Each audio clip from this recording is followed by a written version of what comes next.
ஹாய்ங்க, இது நம்ம குலதெய்வ கோவில் வீடியோ தான்.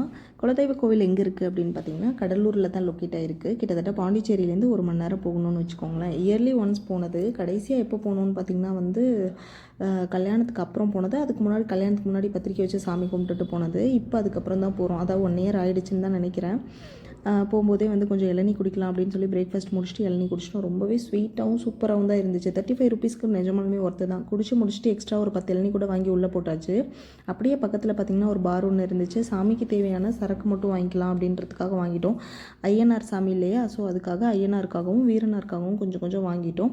அப்படியே பார்த்திங்க அப்படின்னா நெக்ஸ்ட் எங்கே போகிறோன்னா, தேவையான கொஞ்சம் பாவாடை, சாமிக்கு தேவையான ட்ரெஸ்ஸு எல்லாமே வாங்க வேண்டியது இருந்துச்சு. பூஜை சாமான்ஸ் எல்லாமே நான் சென்னையிலே வாங்கியிருக்க வேண்டியது. ஆனால் வேலை அதிகமாக இருந்தனால மறுநாள் அங்கே கடலூரில் வாங்கிக்கலாம் அப்படின்ட்டு விட்டுட்டோம். நம்ம எப்படின்னா அங்கே பஜார் தாண்டிட்டோம் அப்படின்னாலே உள்ளுக்குள்ளே எதுவுமே கிடைக்காது. ஏன்னா பயங்கர ஒரு கிராமம். நீங்கள் பார்த்தாலே தெரியும் இந்த வீடியோவில். உள்ளே எந்த கடையுமே எதுவுமே இருக்காது. ரொம்ப கஷ்டப்பட்டு தேடி தேடி தான் எல்லா கடையும் கண்டுபிடிச்சி வாங்கினோம். அதுவும் இல்லாமல் ரொம்ப தூரம் போகிற மாதிரியும் இருந்துச்சு. அங்கே ஒவ்வொருத்தவங்க ஒவ்வொன்று சொல்கிறாங்க. அந்த கடையில் இருக்கும் அப்படின்னு சொல்கிறாங்க. அங்கே போய் பார்த்தா அந்த கடை இல்லை. மறுபடியும் வேறு இன்னும் ஒரு 5 கிலோமீட்டர்ஸ் போனோம். ஸோ அந்த மாதிரி தான் போய் ஒவ்வொன்றா வாங்கிட்டு இருந்தோம். இது மட்டும் இன்னொன்று இல்லாமல் என்ன ஆயிடுச்சுன்னா, சாமிக்கு தேவையான பழம், பூவு எல்லாமே ஐயர் என்ன சொன்னாரோ எல்லாத்தையும் வாங்கிட்டு தாங்க போயிட்டோம். அங்கே போய் பார்த்தா தான் தெரிஞ்சிச்சு ஐயரே அங்கே இல்லைன்னு. இன்னொன்று என்னென்னா, எப்போவுமே ஃபோன் பண்ணி நம்ம சொன்னோம் அப்படின்னா என்னென்ன தேவைன்றதையும் அவர் சொல்லிடுவார். ப்ளஸ் நமக்கு வர்றதுக்கு முன்னாடியே அவர் எல்லா ஏற்பாடும் பண்ணிடுவார். இந்த டைம் என்ன ஆயிடுச்சுன்னா, ஒரு ஆள் காணோம். ஃபோன் பண்ணி சொல்லும்போது வாங்க இருப்பேன்னு தான் சொல்லியிருந்தார். அவர் சொன்ன ஐட்டம்ஸும் நம்ம வாங்கிட்டு போயிட்டோம்.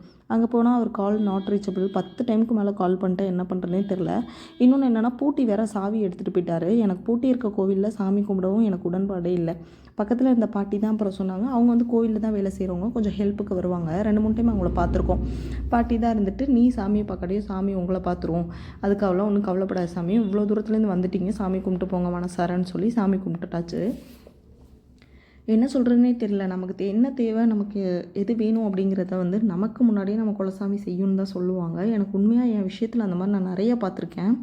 நான் இதெல்லாம் ரொம்ப வேண்டின்ட்டு இல்லை, இது வேணும்னு அதாவது ஒரு நல்ல விஷயமோ கெட்ட விஷயமோ இது மாதிரி நடக்கக்கூடாது, நடக்கணும்னு நான் என்ன நினைக்கிறேனோ, நான் நினைக்கிறதுக்கு முன்னாடியே எனக்கு அந்த விஷயத்தை நடத்தி கொடுப்பாரு.